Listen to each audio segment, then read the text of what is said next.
Let's see how to restrict editing in Microsoft Word. First off, we want to open Microsoft Word. And as you can see right here, we have our document ready.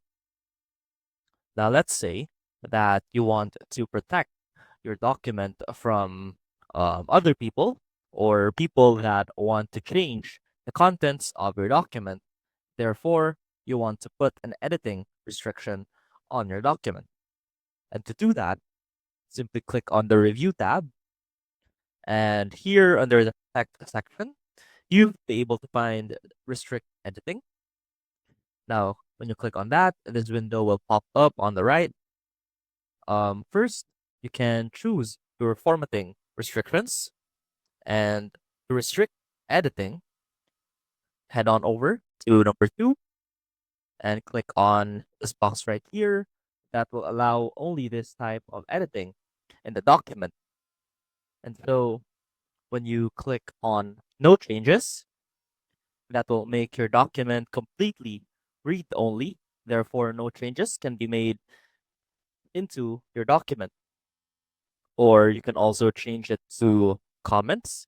And what that will do is that it will only allow comments to your document. You can also select filling in forms. So let's say if your document that you're about to send will require people to fill in certain information. And therefore, that is the only part that they can edit. And okay, let's go ahead and click on no changes. Let's make this document completely read only. Now, you can simply click on yes, start enforcing protection. But you can also select users to who you want or who you will allow to edit the document right here under exceptions. Now let's go ahead and enforce protection.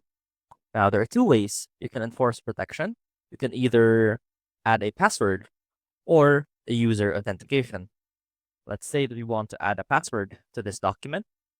Let's enter our password twice, click on OK, and you'll see that I can now no longer make any changes to the document.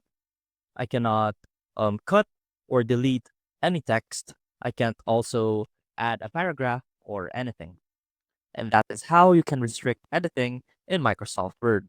I hope this helped, and I will see you soon.